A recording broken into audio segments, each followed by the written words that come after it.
All right, guys, we're here. We're live. We are surviving over here, but it's Sunday, and you know what time it is. It is time for another episode of the greatest AEW podcast for fans by fans. And what is that podcast, Lionel? Welcome to the. Should I say this? Should I say? I'm gonna say it. Welcome to the Stop Playing Ice Ads on Your Show episode of Off the Top Rope. Whew. It's only happening because it's in fucking Florida. Bro, on Collision, that shit took me out for a lot of it. And the ad came up so fucking much. Yeah.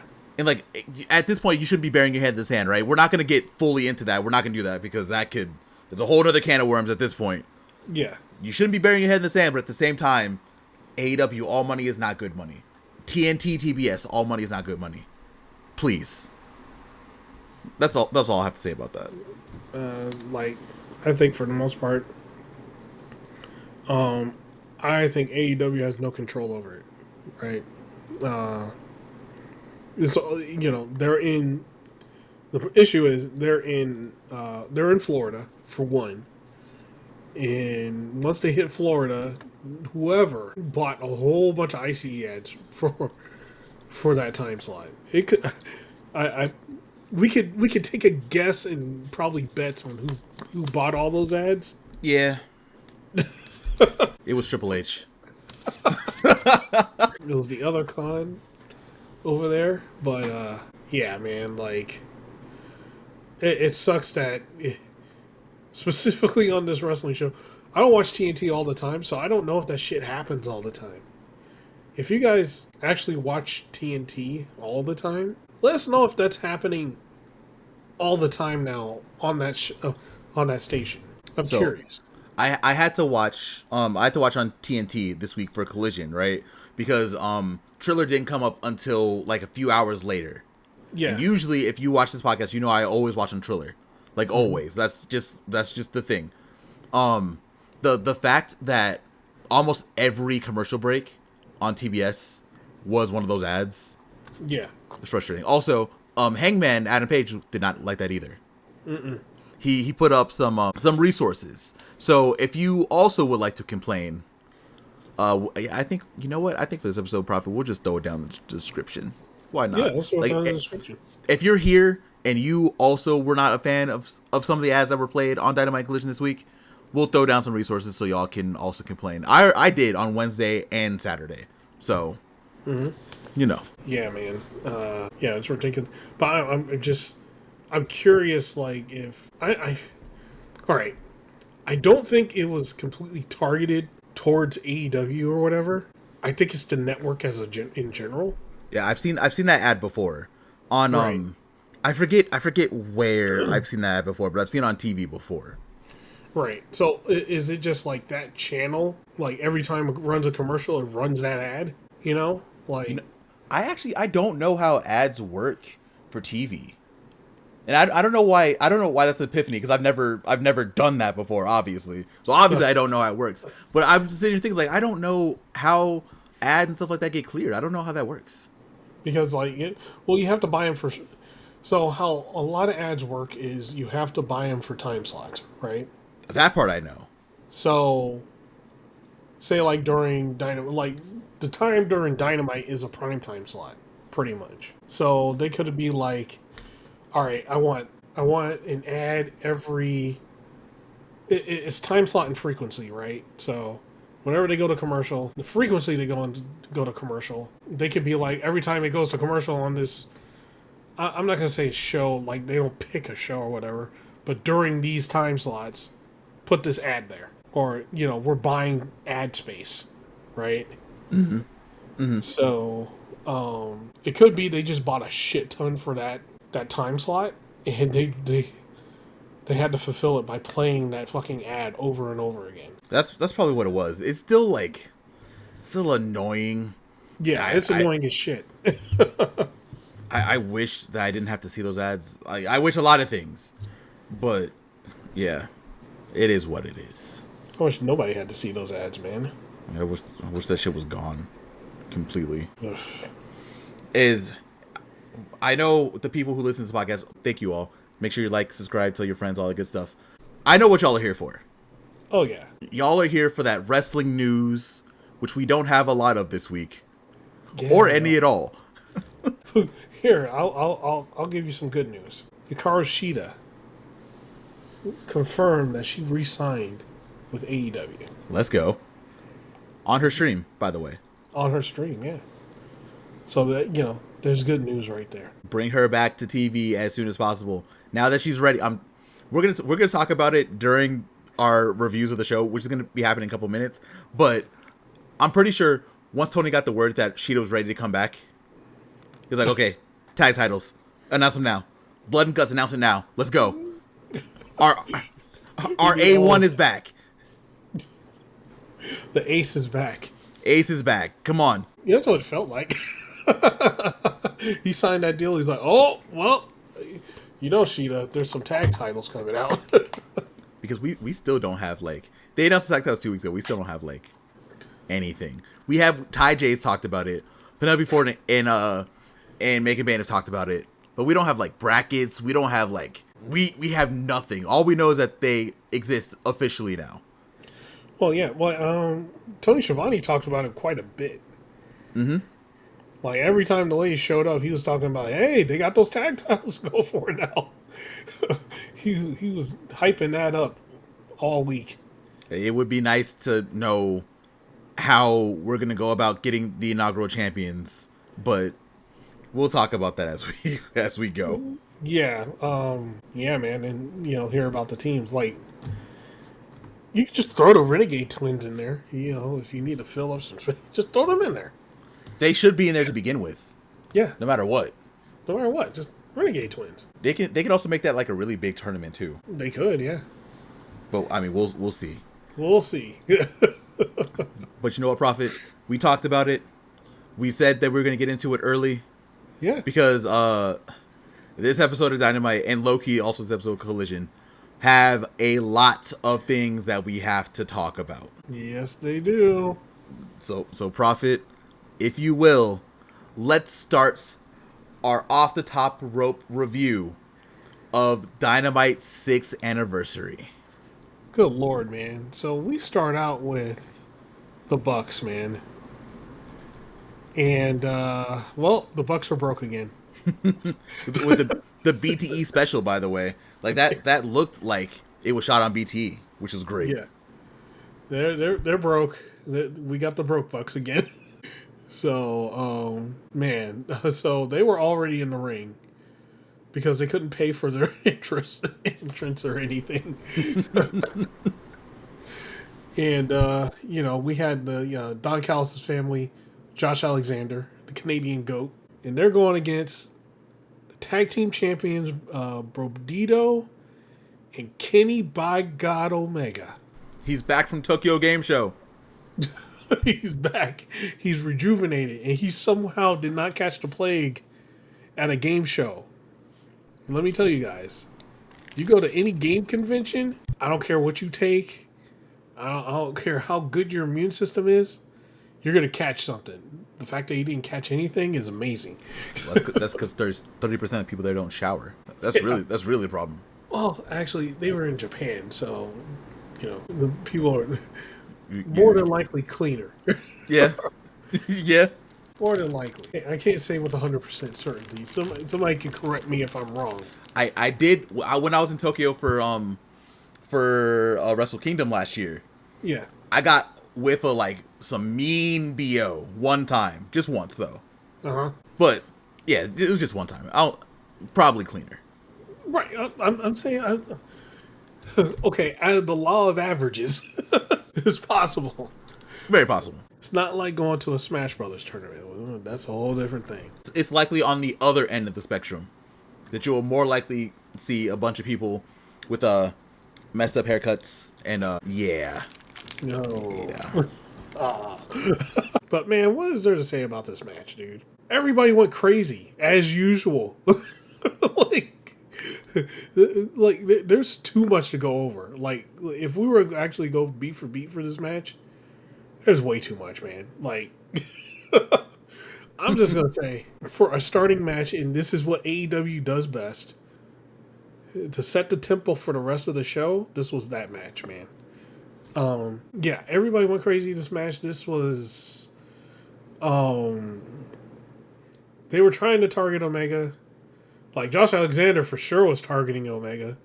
He's like, "Oh yeah, I got to pin Kenny Omega. I'm the Canadian GOAT, goddammit." But as the match would end up, Kenny Omega hits the One Wing Angel on Josh Alexander to get the pin. So, there's the typical thing of somebody lingering around in the ring. And if you've seen AEW or pro wrestling, for that matter, when somebody's lingering in the ring, something's about to happen. Kenny was doing his thing. He was about to, he did about to do his catchphrase, go bang. But before he did it, the lights went out. And when they came back on, there was a very familiar black mask that was taken off. And it was Andrade. Andrade then proceeds to beat up Kenny Omega and beat the shit out of him. And, yeah, man, Don Callis gets in the ring. They kind of, Don Callis was like, timid at first, but then Don Callis shakes Andrade's hand and invites him to the Don Callis family. And that's how we end that part in that segment. So I know we got a lot to talk about as far as Andrade is concerned, but before we get to that, what'd you think of the match? What'd you think of the end segment? Bro, the match was great. This was a really good way to start Dynamite, like you said, because this is just a reminder of what AEW has been, right? You have, I'm not even gonna call them the old guard because I feel like that's disrespectful to both Kenny and the Bucks. But you have the day ones, Kenny and the Bucks. Mm-hmm. You have Bro Dito, the lightning in the bottle tag team right now that is actively saving the tag team division. You have Josh Alexander, who has always been really great and is now finally started to catch his stride in AEW, right? Mm-hmm. Yep. After the match, you get Jurassic Express back, which, by the way, this was in Hollywood, Florida, right? Yep. This crowd was not great. We will talk more about that as we go because there was a lot of like really weird things from the crowd in this episode. They were not happy. Like, we got the pop, but none of them were doing like the whoa, whoa, whoa, whoa. Well, there's a okay. Before we go further, there's a thing with certain crowds, man. You could tell when they're WWE crowds, right? They do the dumbass butt thing. They did that shit to Tony Storm, bro. And then they only pop for theme songs. That's it. They don't pop for anything else. They could give a shit less what's happening in the ring. They pop at the beginning. They want to say 1, 2, 3, and then they pop at the end. Or if there's a surprise, they pop again. That's it. That's a WWE fan. That's what they do at WWE shows, and that was the formula they did here. That the fans did there. It was just so gross. We'll talk more about this crowd as we go. Yeah. But yeah, seeing the match was great. The Jurassic Express taking out the Bucks was also great. Mm-hmm. Andrade being back, that's a whole nother topic of conversation, right? I'm pretty sure we'll be getting to that in a minute. But like, this was the best way to kick off Dynamite for the 6-year anniversary. Yeah, crap. I forgot to add that Jurassic Express came back in and wiped out the other, wiped them all out, so that Kenny Omega was in the ring by himself. Bro, a lot happened throughout this entire thing, bro. Like, a lot happened. It was like the span of like 25 minutes. Uh-huh. We got to talk about him, right? Because he's here now. Hey, he's back. So Andrade's back. We got to talk about it. Okay, I'm gonna go off, and I'm going to be completely honest. Like, we talked about it before in the podcast. I have already said that I did not want people like Andrade back because it felt like the vibes were off when people like Andrade like Andrade, Miro, Malachi Black, like all of them, right? If the vibe fell off, I'm still gonna stand on Andrade. Got to kind of prove himself that he's not doing the shit that he was doing before. Before I'm like all gung ho about him being back in AEW, because the locker room feels like it's in a great place. The shows are in great places right now. We're in a really great space, and I don't want AEW to go back to what it was in 2022, early 2023, where they had to manage people who literally felt like they didn't want to be there. Right. And now it feels like Andrade doesn't really have like a lot of choices American wise, right? So we'll see how this goes, but I'm gonna like temper myself a little bit. Also, him being in the Don Callis family is crazy. Well, him being in the Don Callis family is the thing he needed. Yeah. All around, right? Like, he needed a mouthpiece. Andrade doesn't need to talk, dude. You get Andrade, you know what you want him to do? You want him to wrestle his ass off. And that's what he can do. That's when he's at his best. He doesn't have to worry about talking. He just shows up and beats the hell out of people. And wrestles. And if you need him to go over to, Mexico and stuff like that, you go over to Mexico and do his thing out there, because he's like a great representative out there in Mexico too. Because like shit, I think immediately after the show he went somewhere else and won the world title somewhere in Mexico. Yeah, I think it was like literally like 24 hours later or something like that. Yeah, so I'll just say, yeah, I'm with you. I'll with the tempering, the expectations and things like that. I do think though that, and this is just hindsight 2020 thing, right? We did hear about the thing where, he punched Sammy Guevara in the face, but to be honest, I think I would have punched Sammy Guevara in the face too. But still. Sammy Guevara. Sammy Guevara, dude. He can piss everybody off, man. Did you hear him on commentary on the Collision? God, I wish I could have muted my TV faster. Just saying. But, okay, besides that, I don't think he was doing the things that Punk, Miro, Malachi and shit were doing. Just actively saying no to everything. Mm-hmm. Because as you, there's sometimes, yes, people do have creative differences. And voice their opinion and, go, hey, maybe it should go this way or, that way. But I don't think he flat out said, I'm just not going to do it. Which is why I feel like he was able to come back, immediately to AEW. Because it's not like a Ray Phoenix situation, right? Yeah. Ray Phoenix sitting there, oh, I'm a prisoner here and stuff like that. Ray Phoenix ain't coming back. He's even gone online saying he has no options outside of WWE now. That's how bad he fucked himself. Yeah, I mean, we all know that. We saw, if you're online, you saw the way he went out, right? He basically tried to force his way out. So, he has no option. And the other, there's other things you look at it too. There's ways WWE is leaning, especially if you're a minority of any type, right? Black, Hispanic, Asian. They're not respecting minorities over there. I don't care what you say. You got those ones that shuck and jive over there. And, I ain't gonna...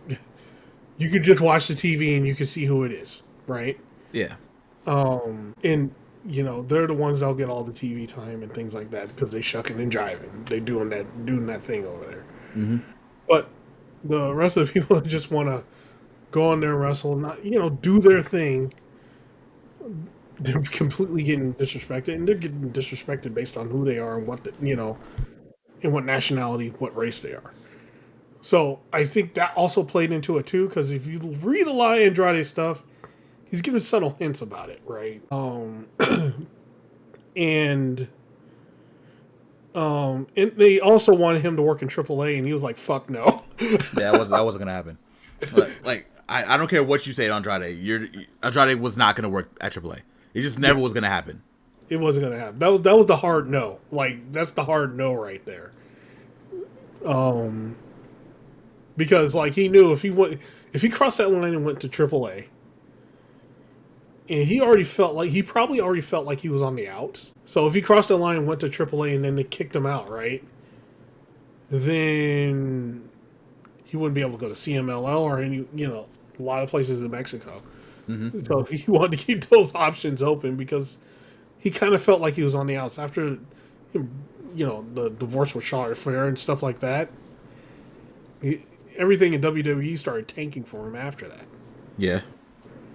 But yeah, I do feel like there's a lot of factors that happen over there, and then there's factors that happen and there's things in AEW that happen we don't know the full story about, right? We only know the one instance that was reported.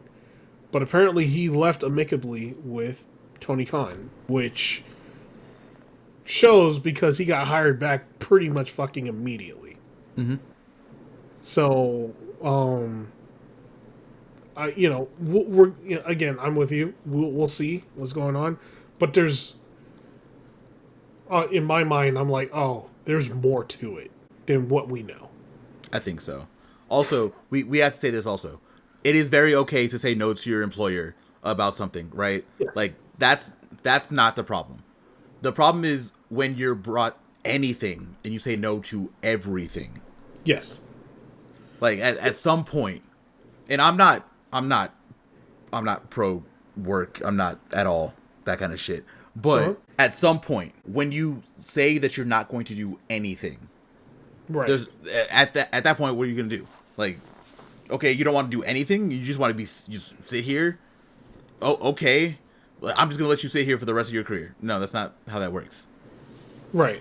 Yeah, and certain people did that, right? Mm-hmm. We thought Andrade was one. It sounds like it's not. So, Right. Well, if you compare him to the other ones, right? Compare him to like Miro, right? Yeah. Did Miro do any favors on his way out? On his way out, no. There at all, no. I think the only person he actually lost to was Sammy for the TNT title, and that was literally it. Right. Maybe a couple other people here and there, but realistically, yeah, no one. Well, he also thought he was better than everybody. But, apparently, which is insane, by the way. Well, he said that on TV.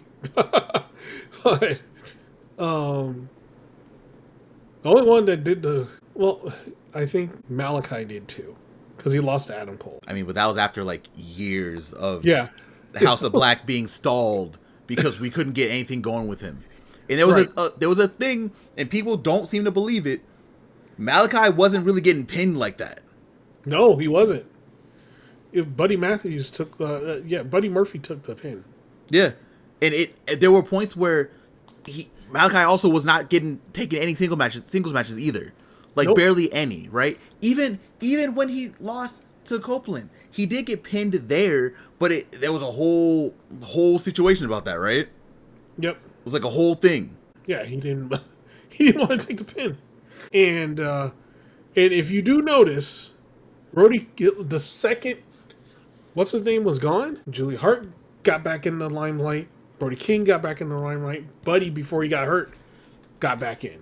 I was convinced that Buddy Matthews and Brody King were going to be tag team champions.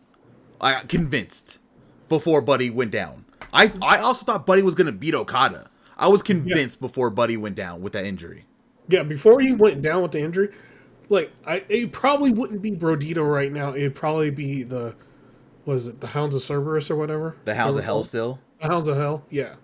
They would be the tag team champions, right? Honestly, yeah. Right? Like, when he gets healthy, he's, they're either going to be back in the tag team again, or they're both going to be chasing singles titles, one way or the other, right? I can tell you right now, I don't think, I think they'll run as like a trio together, but just Brody and Buddy, that's gone. Yeah. So, but they were both held down because of Malachi. Yeah, they could barely do anything on TV, right? Like, they got to be trios champions. That was great, right? But they barely really got to do anything really on TV. Yeah, they didn't get to do anything. Like, they when Malachi was out, they were all out. Mm-hmm. They were like one person screwed it up for the other three. One guy screwed three people. And again, to your point, look at Brody King now. Yeah. Look at Julia now. Julia is in like the main women's heel faction of AEW. Yes. Wrecking house every day, every episode. Every episode, they're there on site. Everybody's getting it. Bro, Buddy got a match with Okada. And we didn't even know his ankle was messed up, and that match was fantastic. Yeah. So I am very curious about like when Buddy comes back. Yeah. But I feel like that he's going to be in the same situation as Brody and Julia. But yeah. But Andrade on his way out, he did all the favors. He had that bomb ass Continental Classic run too. Yeah. So, he wasn't saying no. He did all the favors. He did, he won some, lost some. He lost on the way out to fucking Miro, of all people. It had to be Miro, which is weird. But, left amicably with Tony Khan. Like, some of those other ones, I don't know, man. Like, you won't see Miro back ever again. No, you probably won't see Malachi back. I don't think you're not gonna see Miro, Malachi. You're not gonna see Jade. For sure, not gonna see Cody. Yeah.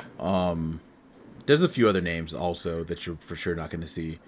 Ray Phoenix is probably like also at the top of that list that you're never gonna see again. Penta also, but Penta's doing well in WWE right now.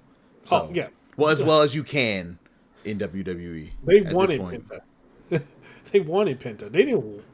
Look, if you look at it right now, they wanted Penta. They didn't want Ray Phoenix. Oh yeah, and then Penta got to go first by himself. Yeah. Yeah, bro. It was over. It was a wrap. So yeah, we're gonna see where this goes. I think now especially with how luchadors are being treated in AEW, how they're showcased, and how they're like really heavily showcased and things like that now. I don't think Andrade is going to be acting up or anything like that. I think Andrade will be just fine. I think so. Like, I feel like with him pairing with Don Callis is probably like the best thing for him too. Not even just because of like the on-screen relationship, right? Like, yeah. Don Callis, you have a reason to be on TV whenever at this point now. Mm-hmm. So yeah, it's a win-win for Andrade. And if Don Callis starts announcing Andrade, I'm gonna laugh my ass off when he does Hechicero. I can't wait to see. Like, I'm guessing we'll get our first match with Andrade will probably be Wrestle Dream against Omega. Possibly, but potentially. So we'll see. The rumor, we'll just say rumor, right? Oh, I know what you're talking about. Okay. It was going to be Omega versus Kyle Fletcher for a TNT title at Wrestle Dream. Omega said, "I cannot keep up with that young whippersnapper. No, thank you. Hold on, that guy's a fucking demon right now. Stop it. He's a monster. Look. This is not 2018 no more, bro. Hold on. Let me get some more matches under my belt first, so I can go back at Kyle Fletcher. Give me like 3 months. This has to be Tokyo Dome, man. That's the only way I can power up to do this shit. And I can do that a couple times a year, please. Yeah, shit. Y'all see how Kyle Fletcher wrestles? You see what he does to people? Wait. Hold on. I will lose. Don't get me wrong. I will for sure lose. But I can't give Kyle the match that he wants right now. So please, let's pause this. Get me Andrade instead, please. Relax. Relax, Tony. We can do this later. He'll have the championship for a year. I guarantee it. Andrade just came out of WWE. He's going to be a little bit slower. We'll start there. We'll move back up. We'll start here, man. Shit. Trying to kill me. God damn it. I can see it now. Like they were sitting in the office, and then Tony Khan and Will Washington was sitting there, and Bryan Danielson, all three of them like, okay, Kenny, for your return match at Wrestle Dream, you'll go against Kyle Fletcher. Against who? Kyle Fletcher. What? No. EVP power. I refuse. That's the only time I'm gonna say I'm gonna deflect this. And how about Andrade? Huh? Sounds good. All right, cool. Let's do that. You know who Kyle Fletcher can get? Give him Kyle O'Reilly again. Yo, they love the battle of the Kyles. Do that again instead. Yeah, we are getting the battle of the Kyles. Hey, the battle of the Kyles was excellent. And now it's going to be for a title. Yeah, but you're gonna hear the crowd. If it's a good crowd, do the Kyle chant. It's in Jacksonville. It's at a Daly's place. Oh, okay, yeah. So we're good. We're good. We'll have a non-WWE town, so we're good. Oh, man. Okay, let's move on to the rest of the show. That was the first match in the first segment, by the way.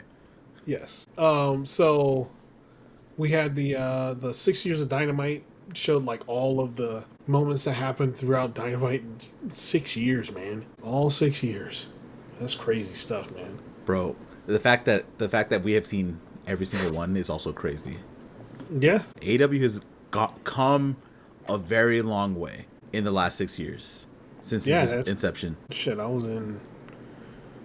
had to move to California for about 10 months during it. Yep.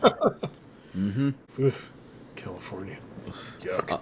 A lot of things have changed, but at the very least, we know AEW is firing on all cylinders, doing some of the best work, storytelling, and potentially business that they have ever done. And we had Mark Briscoe on there, and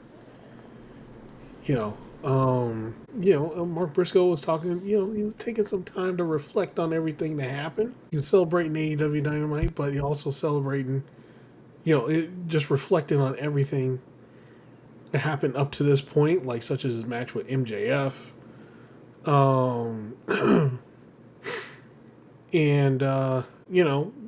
Just everything that's going on. So, and also hyping up the match that's coming up between Orange Cassidy and Kyle Fletcher. So, and he's like, he's pretty much like, hey, when Orange Cassidy wins, I'll be right there to celebrate with him. Mark Briscoe, you forgot which demon you're talking about right now. So, next up was the TNT Championship match between the Protostar.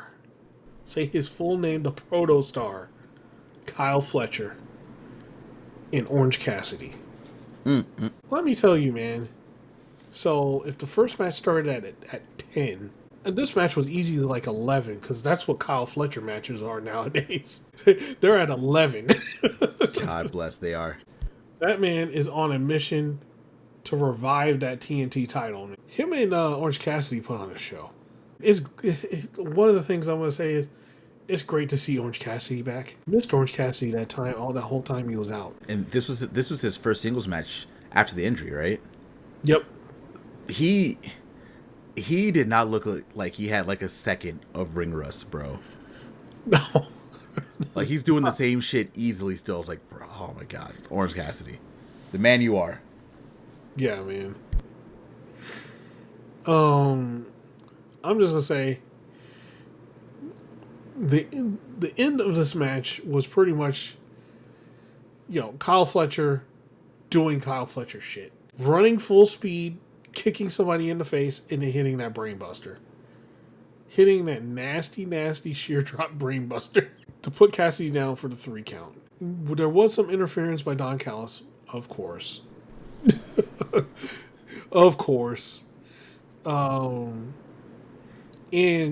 Hologram, man. Well, who we thought was Hologram. So, at the end of the match, it is revealed that Hologram is not Hologram. It is El Clon. And he also has joined the Don Callis family. They got 2 new members in the span of 35 minutes. In a faction that's already the size of the half of the roster. They have 12 members in the Don Callis family right now. 12. 2 are injured. So there's 10 active and 2 injured. Or maybe 3. Right? Is Trent Beretta injured? I don't think so, but I haven't seen him on TV in a while. I haven't seen him in a while. So, he takes off the jacket and everything. He's lighting up red and black. My 2 favorite colors. And yeah, he revealed himself to El Clone and is part of the Don Callis family. Whew, boy. So what did you think about the betrayal? Well, it wasn't a betrayal, but who we thought was a betrayal. And this crazy match. Bro, this TNT title match was fantastic. You've already said it. Kyle Fletcher's on a mission to revive the TNT Championship. And the fact, Loki, he kind of already has. Yeah. Banger match against Ishii. Banger match against Hiromu Takahashi. Banger match against Orange Cassidy. Showing up to TV every week. Like, it's just, he's been doing great with that TNT Championship. Yeah.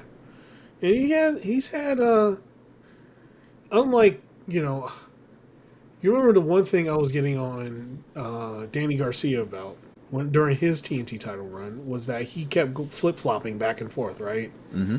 Where he would just flat out never defend that title, but he would be in tag matches, trios matches, and all this shit for other titles. Kyle Fletcher has, on his TNT title run, yeah, he's had a tag match, but it's not for tag titles. He's just like a member of the Don Callis family. He's out there to kick some ass. That's what he's there to do. Mm-hmm. If it's a trios match, it's the same thing, right? But his focus is always the TNT Championship. And that's the thing that was lost in the Adam Cole run and the Danny Garcia run. Mm-hmm. And the reason that the TNT title felt like it didn't feel, none of those runs before, like the Adam Copeland run and, in this run right now, those runs didn't feel good, right? They didn't feel like an actual title run. You kind of forgot. But this run with Kyle Fletcher, it's in the forefront. He is the fucking TNT champion, and you're gonna, every time he's on screen, that title's either being defended or showcased in some way. Mm-hmm. That TNT title probably hasn't meant anything since Samoa Joe. I had to go back. You have to go back and really think about champions, right? People forget, so Samoa Joe is also a 2-time TNT champion. Yeah. Somehow, like, Wardlow, someone brought up that he's a 3-time champion. I was like, no, the fuck he's not. Yes, he is. Wardlow's won the title 3 times. Do you remember any of them? Nope. No. I remember Prowse Hobbs beat him within, like, I think he had the title for like a week, and Hobbs beat him for it. Yep. But yeah, realistically, since, like, Samoa Joe, it feels like the title has been kind of, like, in limbo, and that's Samoa Joe, he last held the title. This is going to sound crazy. Samoa Joe last held that title in 2023. Early 2023. Yep. It's been over 2 years. Kyle Fletcher's come back and really done things. I feel like Adam Cole could have also, but you know what happened with Adam Cole, so. He didn't have the time to do it before his body gave out. Somehow he was champion for 97 days somehow, though. What, Adam Cole? Yeah. Yeah, well, he didn't defend his title all that much either. Yeah, no. Well, he had the match against Claudio, right? Where Claudio beat him up. And then we had that draw with Kyle Fletcher, which set up the whole Fletcher feud. He got hurt, sadly. Which Fletcher was going to win. Yeah. We got that new music at All In. So I was like, oh yeah, that's for sure. If it was one-on-one, he was going to win at All In, for sure. Yep. But yeah, it's just, Kyle Fletcher's been doing a really great job with that TNT championship. They've booked this championship better than they have in, like, literally over 2 years. Oh, yeah. Because, like, Samoa Joe, it was his King of Television run. Yep. He had that banger match against Darby. Remember that? A couple years ago? Oh, yeah. He caught Darby and did the coquina clutch. I was like, yeah. That's what you get for exposing your back on the coffin drop. But yeah, I can't sing Kyle Fletcher's praises high enough. Orange Cassidy. Like, people still don't get Orange Cassidy. I feel sad for all of you. Like, some of y'all were not around for that international title run, and it shows.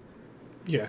Yeah, well, they're going to get a glimpse of one of the defenses on, I think it's Dynamite? Because he's going against Pac. Yep. So, you're going to get a small taste of what that title run was all about. Mm-hmm. And that was when it was the North Atlantic Championship. A long time ago, though. A long time ago. Yep. And then El Clone being there was also great to see that we got that debut. Yeah. I can't wait to see what he does in the ring. But yeah, that's really it. Ash was great. The segment after was great. Seeing the whole Don Callis family also together is also hilarious. It was great all around. There's so many of them. Almost too many of them. It's ridiculous. They are literally turning. You know what I think what's gonna happen? Well, we won't stay on this too long, but I think what's gonna happen is, at some point Takeshi's gonna leave, right? Because they're kind of been teasing that with him and Okada doing their thing, right? Yeah. Takeshi's about to be out of here pretty soon anyway, because literally this week, and literally at the time that we record this podcast, within 7 days, he's gonna be challenging Zack Sabre Jr. for the IWGP World Heavyweight Championship. That's right, the 13th. Right? Yeah. So Takeshi's probably gonna be leaving the Don Callis family. We'll probably get a couple more people. Like you mentioned Brian Cage, right? Being injured. Brian Cage will probably get out of there because Don Callis already kicked people out of the family that were injured. He did it to Hobbs. Mm-hmm. Mark Davis is probably going to get up out of there, sadly. I'm guessing we're going to get rid of Roppongi Vice at some point also. I thought it was going to be over. I thought it was going to be on Collision, actually. Bro, the way I'm going to talk about that match is crazy because literally it was whenever Rocky was in the ring, they were losing. But whenever Hechicero or Lance Archer were in the ring, they were winning. Yep. Literally like night and day. It was crazy. But yeah, that's all I have. Like it's again, this topic has been very long because this match was very good and the stuff that happened from it was very good. But we got to move on, man. Yep.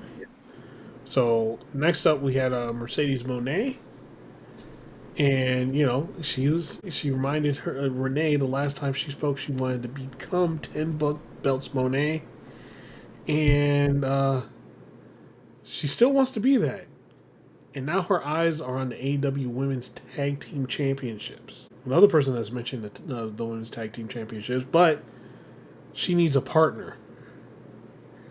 And after she said that, lo and behold, Mini Monet came out. It was Harley Cameron. And of course, Mercedes was disgusted. So, there was banter between both of them. And, at the end, Mini Monet was like, after Mercedes left, Mini Monet said Mercedes was playing hard to get. So we'll see more because Harley's actively looking for a partner now since Chris Statlander has a whole other pile of things that she has to do now. Yeah, she's gonna be real busy. Yep, as world champ. So after this, we had the trios match with Hangman Adam Page, Samoa Joe, Powerhouse Hobbs versus the Death Riders, and that was Jon Moxley, Claudio, and Daniel Garcia. Man, look, all the other matches before the matches before this were all high speed, pretty much. But this match right here was a gritty ass match, man. Lots of aggression. These guys beat the hell out of each other. Like Hangman, right now, he's the one wrestler that's showing so much range is what he does. Yeah, bro. Because he could be the aggressor. He can be, if he needs to be the technical guy, he can be the technical. He can wrestle the luchador. He could do everything. And man, in this match, the definition was aggression. And they were, of course, they had to because they were fighting the Death Riders. You can't come at Jon Moxley and be passive. You get your ass kicked. Especially what happened with Shibata, right? Yeah, and the main thing, with the Samoa Joe, he wanted to get that revenge. He wanted to get that get back because of what happened to Shibata. One of the things that happened was just, they were. Hangman and the Ops, they were coming back, and Hangman Hobbs was coming to the corner to tag, and he put his hand in front of Samoa Joe's and got tagged in, which pissed Samoa Joe off. So much so that Hangman ended up picking up the victory. He pins Claudio. And after the match, Samoa Joe had words with Hangman Adam Page, like instantly. Like he was in his face immediately after they announced that they won. The ref jumped out the ring already. He was like, I ain't getting in between these mother. Even Hobbs was like, you know what? I'm good back here. He's like, I might suggest that they get, they back away from each other, but I ain't getting in the middle of this shit. Fucking Hangman made 2 mistakes. The first one was the one you talked about, where he put his hand in front of Samoa Joe to get the tag, and low key to get the win. Yeah. The second was when he picked up that trios title and handed it to Samoa Joe, and kind of like bumped him in the chest, and it just fell on the floor in the ring. Yeah. And Samoa Joe's face, Samoa Joe's face. I was like, oh shit, this isn't good. Yeah, man. Like that thing, it bumped Samoa Joe, hit the ground. Samoa Joe's like, oh, hold on here. This is what we doing. So it's like this? You don't respect my title? Oh, hell no. And Samoa Joe did remind him, hey, you haven't beat me. When I had the title, you haven't beat me. You couldn't beat me. Which is true. Samoa Joe did beat him. He beat Hangman twice, actually. Hangman was just kind of in the way between him and Swerve. Between him being Samoa Joe and Swerve. Yep. So now we get the match of Hangman and Swerve at Wrestle Dream. That's gonna be a banger, man. It's so good. I saw people who were like, when they saw the trios match come up, they're like, oh, we don't want to see Hangman and the Death Riders again. You're not. It was such a smart way to do it. I think AEW is like really, really tapped into the audience right now, because I think the audience knew that we didn't want to see Moxley and Hangman again. As great as those 2 matches were good. So you're like, oh, here, I'll give you this. But actually, the real match is between the 2 people who were teaming together. Yep. Well, it goes off of something we said a while ago, which was AEW has been using like the trios matches, kind of like, Japan and Mexico has, to set up other matches. So a lot of times it's storyline purposes that they're doing it. Right? Yeah, they had a reason to go. The only reason they wanted to get at the Death Riders wasn't even because of, if you read into it, it wasn't even because Claudio or John Moxley. It was because of Daniel Garcia. Yeah. That's the person they wanted to beat up. So they got the victory over them. And, pretty much that fight was over after the victory. The real thing was, like, looking at the tension between Samoa Joe and Adam Page. Mm-hmm. And that was played out throughout the match. Very smartly. Like, if you weren't paying attention, you didn't see. The 2 moments that we mentioned were not the only 2 moments. There were, like, a lot of little things. Like, a little glancing shots that Samoa Joe was, like, kind of looking at Hangman and stuff like that. It was happening throughout the entire match. You're right. Mm-hmm. Well, AEW's been doing this a lot lately. You're not paying attention, like, during some of these trios or all-star tags and things like that. You'll completely miss what's going on with story-wise sometimes. Every time. But yeah, man, it was match was fantastic. The end was they exploded, man. It was explosive. It was so good. The powder keg went off, man. So after this, we had Kevin Knight, and Kevin Knight challenged FTR to a match. And Big Stoke pretty much is like saying, hey, you ain't going to know which FTR member is going to be coming, which FTR member you're going to be fighting. You're both going to come to the ring, and we'll choose. And then, like, after this, Hangman challenges Samoa Joe to Wrestle Dream.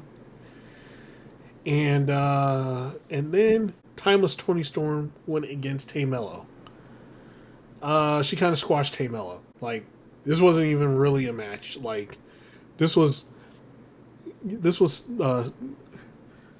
the same Toni Storm that came out kind of when, because she comes out in this gear where she's in because she did it on Dynamite and Collision, the same type of gear. But she also came out in this gear after. It was during the Mariah May thing, during the Mariah May feud. So when she's upset and distraught, she always comes out in this attire. It was like her little suit. Yeah, her little suit, which means she's going into business. She's distraught and she's she's going to take care of business now. But yeah, this match was it was quick, man. I think it was like 5 minutes, and Tamello was done. Yeah, Storm zeroed, and it was over. We for sure were not here for the match at all. Like, no. I thought it was gonna be a little bit more than what it was too. And when it was over, I was like, oh. And then when she took the mic, I was like, oh. Yeah, I was like, oh man, like probably could have used somebody other than Tamello. You could have used like local wrestler number 5 or something. Yeah, anything.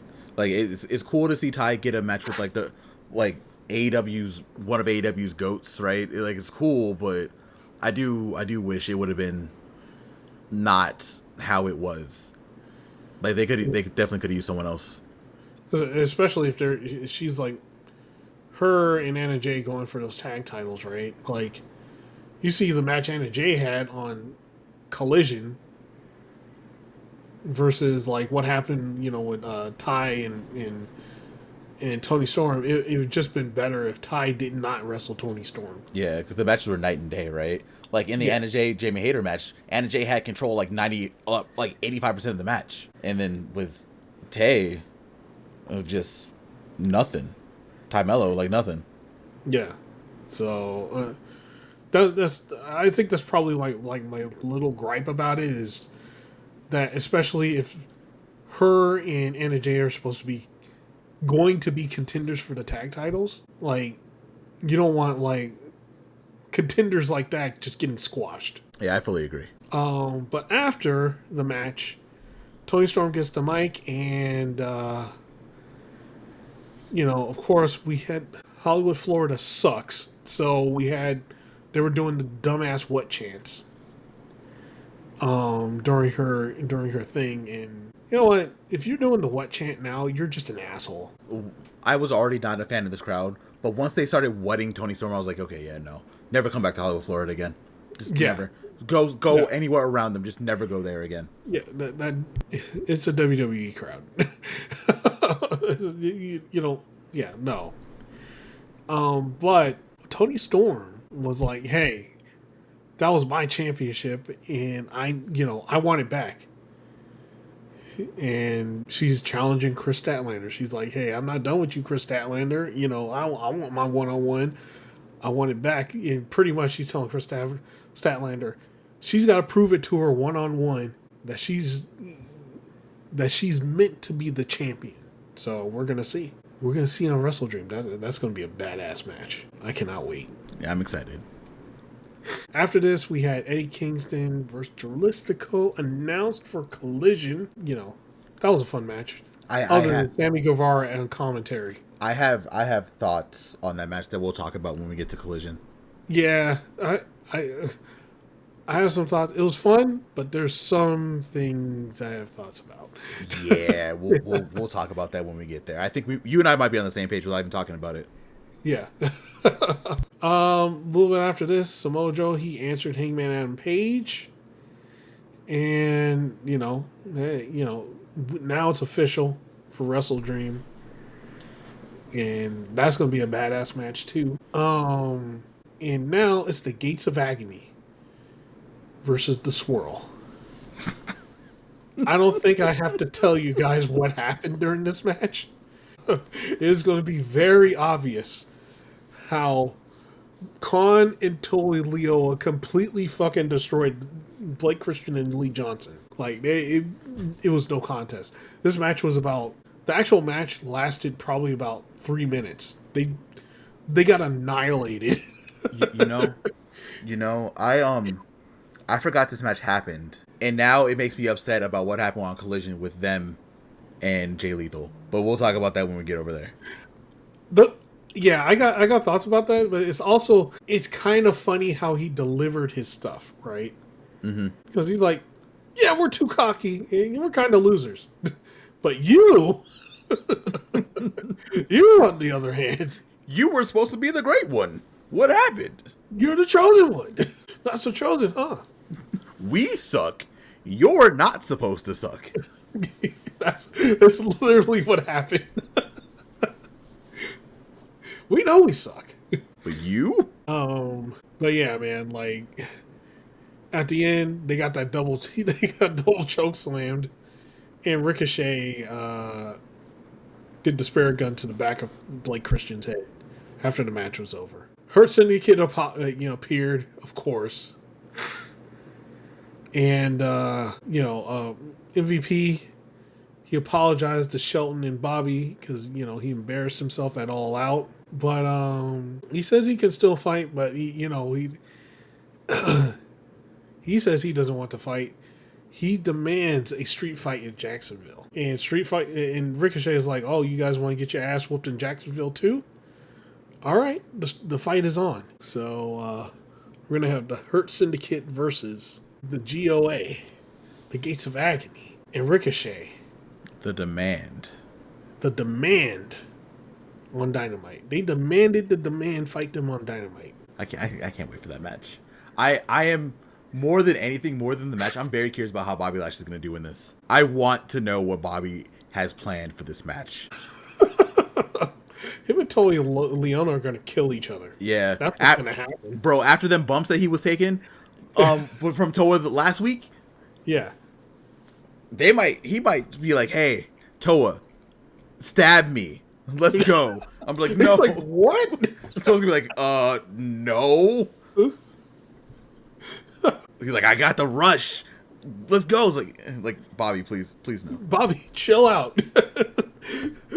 Calm down, Bobby. Bobby was able to get ragdolled for the first time in his life, and he's like, "Yes." Because every time that he does things now for like the last 2 weeks, he goes at Toa directly. No one else. He cares about no one but Toa.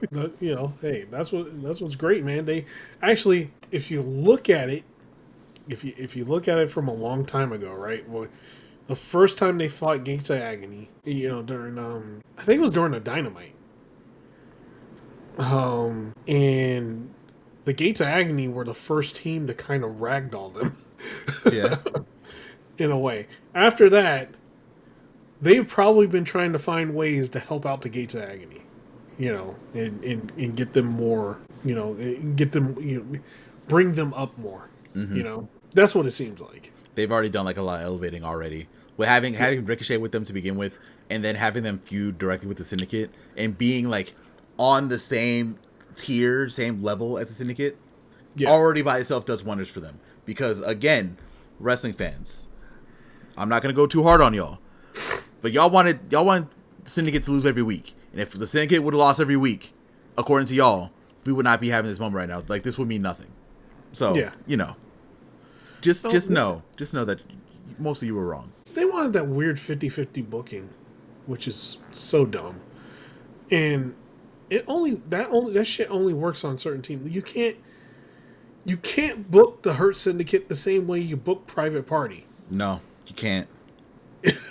You can't. You got these two monsters. You cannot book them the same way as Private Party. Private Party looks like they can lose every match, right? Like, Let's just be real. They were skinny, lanky dudes, right? Like, and you got these two, like, actual genetic freaks in there that are actual athletes that also did combat sports. It's a whole different ballgame, right? And I know this is wrestling, but like just kind of the weird logistics of it okay, these two skinny guys, and then you got these guys that are legit athletes, like a legit D1 fucking college wrestler, a legit MMA guy that was also a wrestler, right? Yeah, they're gonna ragdoll everybody. As they should. Yeah. There's a whole conversation about things being realistic in wrestling. And if you if you want to see the Syndicate get pinned all the time. Also, by the way, Shelton has lost matches.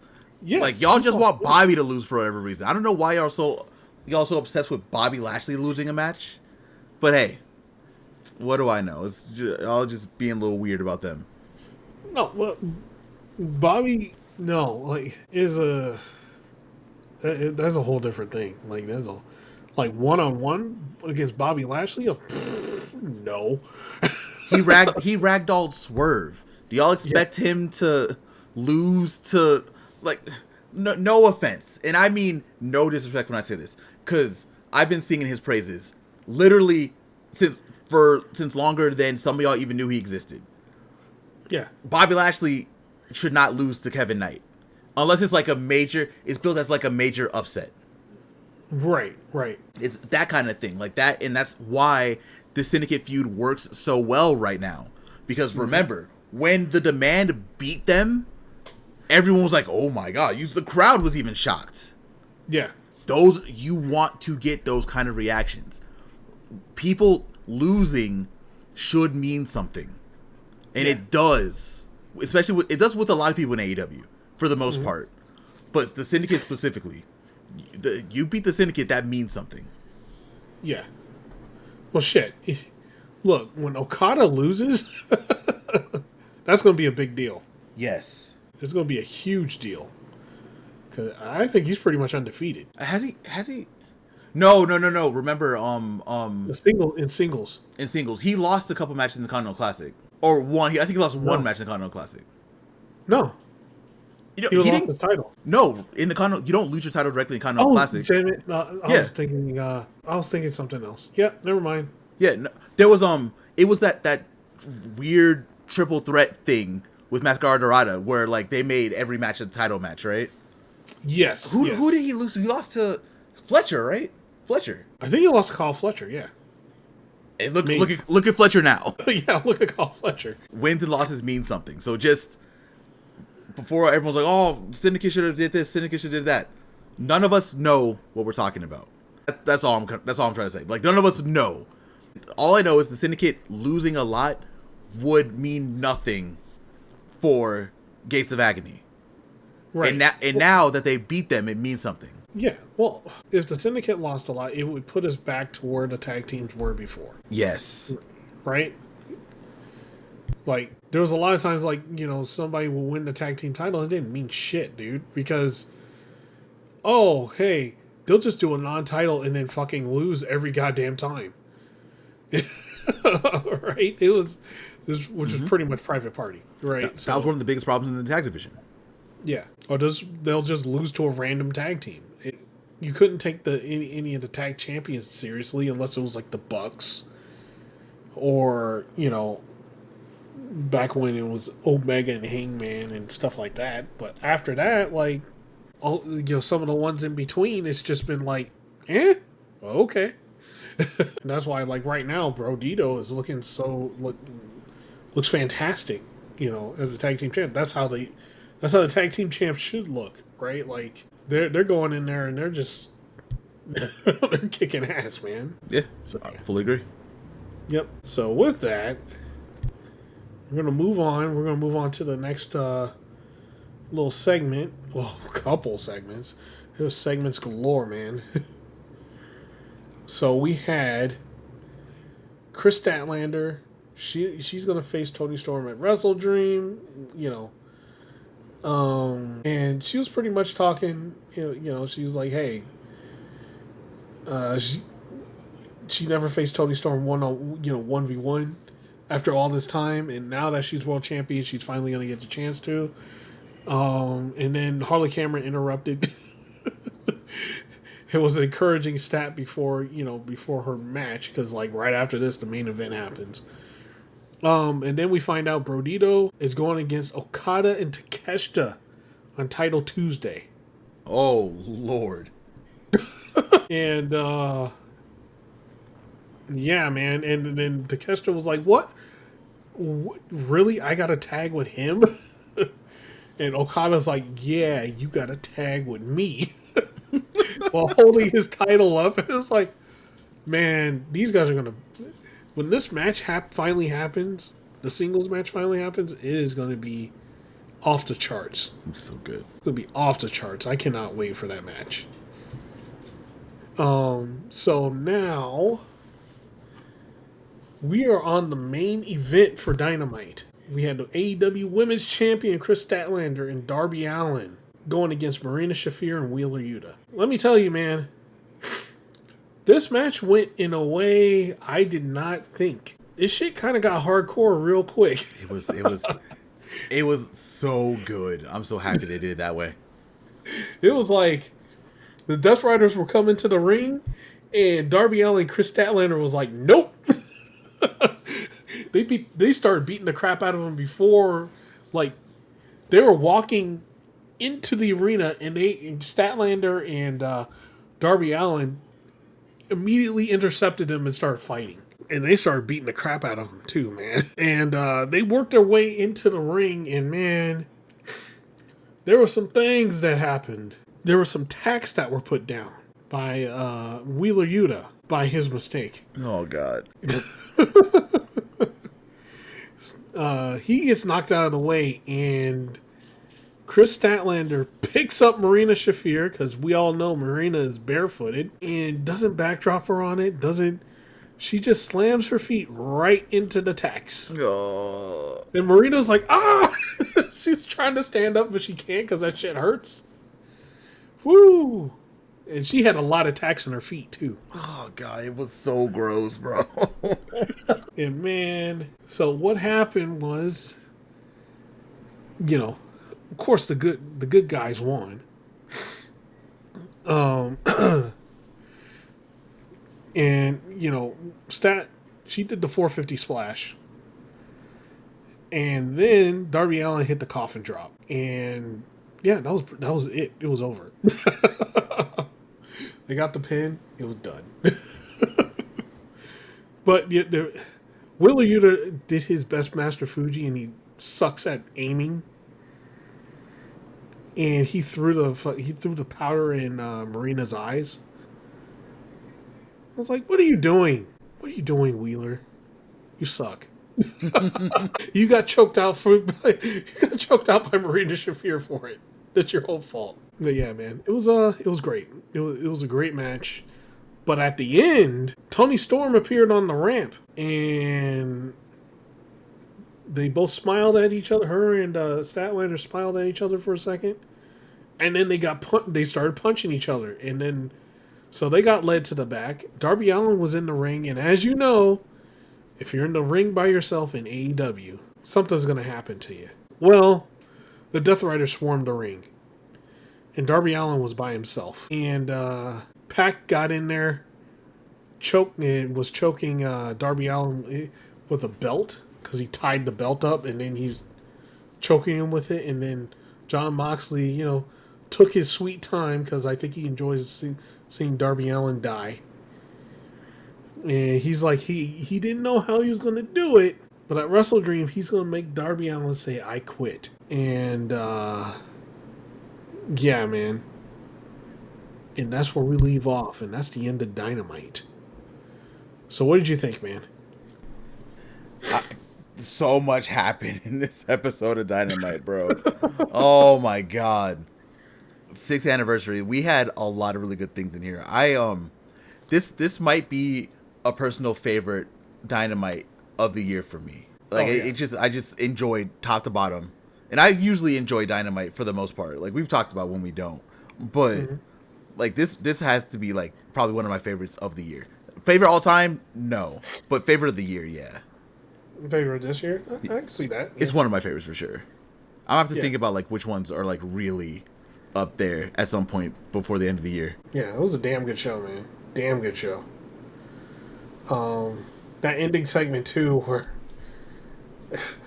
Pac was choking the life out of Darby Allin with that belt, man. Yeah, man. Oh, man. And, we got the Toni Storm and, and Chris Statlander fighting their way to the back.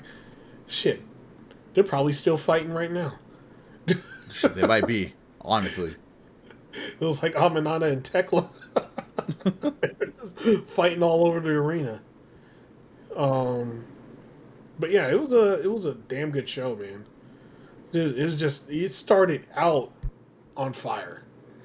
And they just kept that momentum the whole way through the show. Oh, yeah. So, I told you guys about Dynamite, but now it's time for that AEW Collision. before I talk about Collision, I want to give the shout out to a couple of the video packages that we saw in Collision.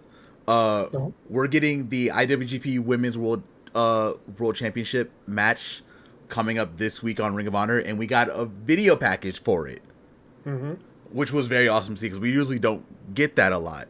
So the Sun Goddess is coming back to America soon. She did these 2 matches and dipped. She was here for 2 days and was like, I'm going back to Japan. Yeah. Well, she had that tag match with Windsor. Yep. The other day, she was with Alex Windsor, and they went against Billy Starks and Diamante. They put that match free on YouTube, by the way, already. It was a good match. Yeah. And we're gonna get the IWGP World Women's World Title match this week. They shot it last week already. Yeah. So it's just great. And let me tell you, that last episode of Ring of Honor was excellent. Bro, they've been on like a generational run since that last pay-per-view. Yeah. The one that they put for free on YouTube. I even think a little bit before that. I think like leading up to that pay-per-view, they were also on a good run. Mm-hmm. It's worth it. If y'all not watching Ring of Honor right now, definitely carve out some time to watch some of these matches because they've been on fire for a while now. Yeah, they're riding some momentum, and you watch the show now, it's different, man. It's a different show. Yeah, it's night and day from how it was like this time last year. This time last year was like the Athena show, right? You had Athena.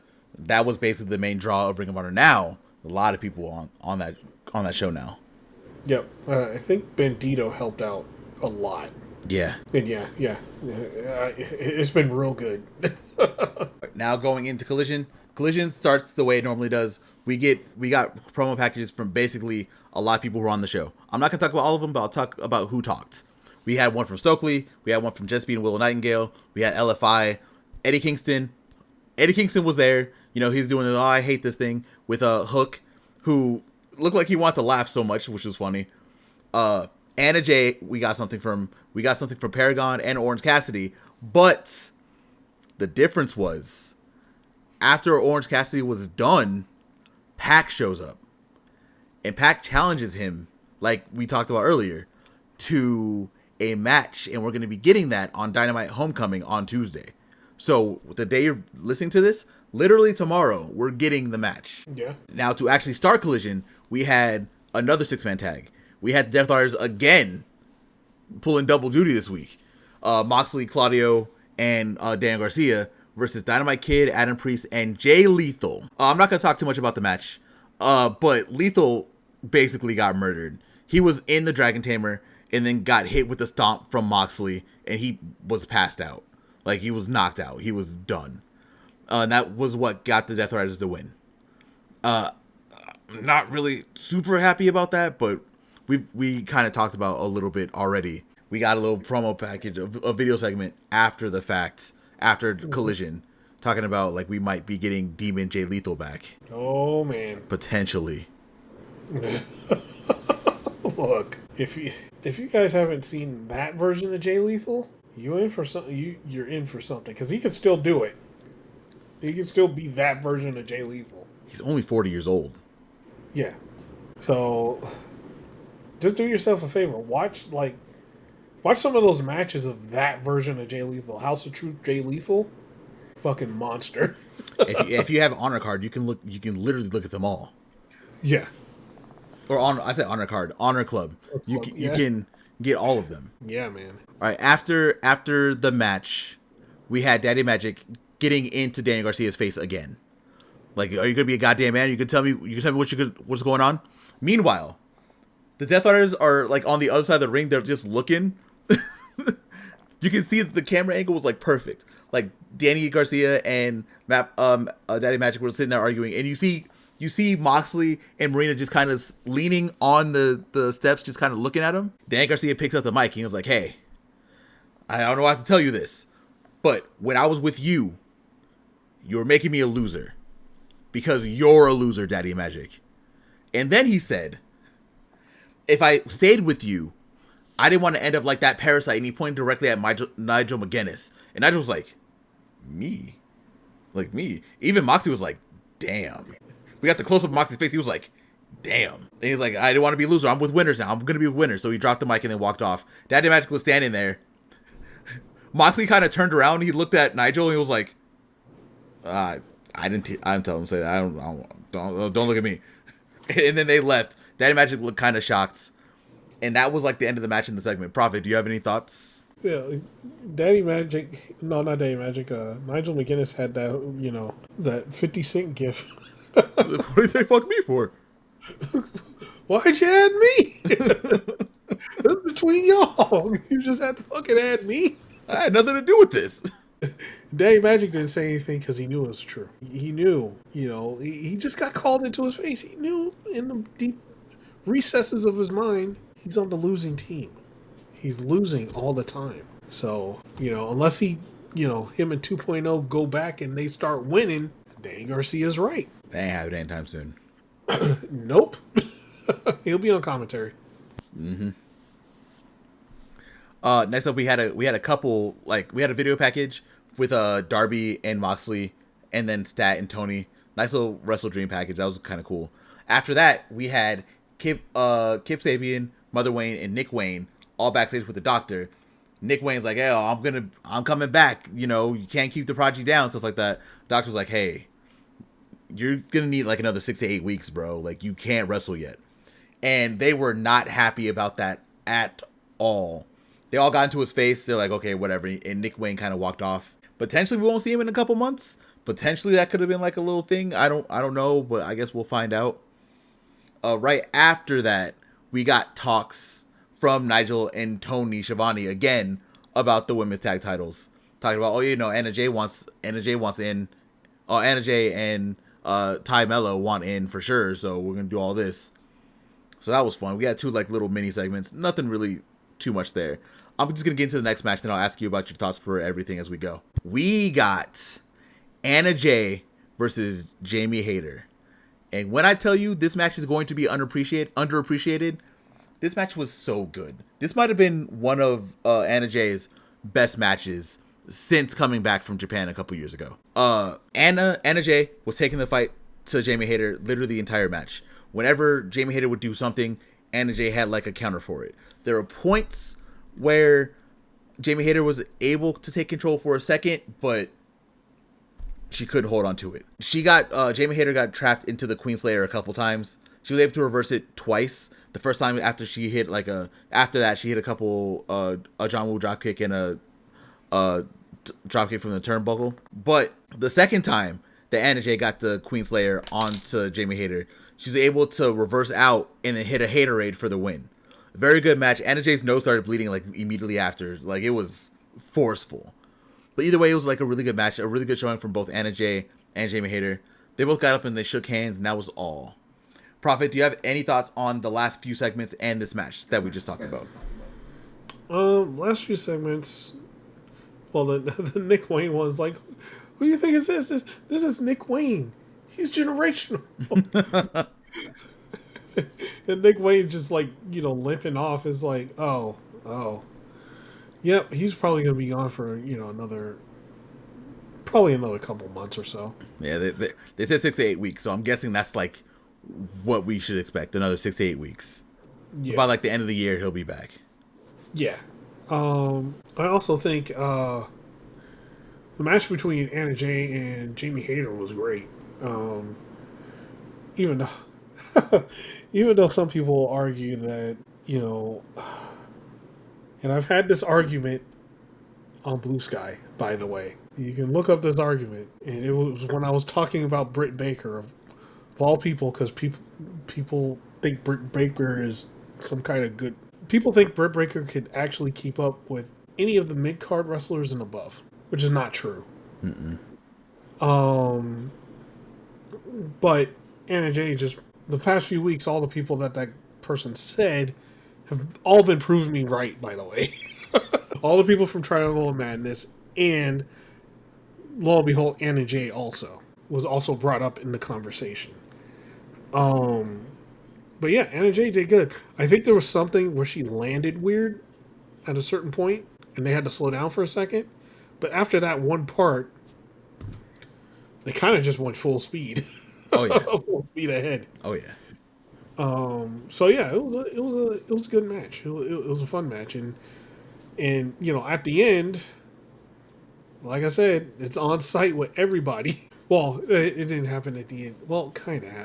Not really at the end here, but we'll talk about it later. Yeah, we'll talk about it as we go. Like it didn't. We get to see Jamie Hayter again, but yeah, Yeah. it takes a couple segments before the on site people show up again. Everybody's getting it, man. Right after that match, which again I'm gonna say it's gonna be underappreciated, it was really good. We had Max Caster backstage, and basically Max Caster and Anthony Bowens got rage baited into having a tag match with Big Bill and Brian Keith. That's basically what the segment was. Max Caster was talking to Big Bill and Brian Keith. Anthony Bowens shows up with, now he has more plaques than Caster does, which is also insane. It's hilarious. Yeah. And they agreed to have a tag match. So now, without the help of anyone else, on their own doing, they are going to be tagging with each other again against Big Bill and Brian Keith. All right, do you have any thoughts on this? Because these next two matches we're going to do back to back. Do you have any thoughts on this segment before we get into the LFI few minutes? Well, I thought it was hilarious when Brian Keith was like, "Hey, how do you two expect to beat us when you don't even like each other?" But yeah, so they claim they're going to come back, but they're just going to have a different dynamic. Kind of, it's going to be like Cope and Christian in a way. You know, today they had like a AEW, and it was Anthony Bowens and Max Caster on it. If you haven't watched it, bro, you should. I also think it's hilarious that the more time goes on, Bowens is acting like Max Caster now. Oh yeah, he's being just as delusional. Yeah. He's getting there. He's like, well, Max Caster has 1 plaque. I have 5. So he's just going to bring them all out. I have a world record that no one knows.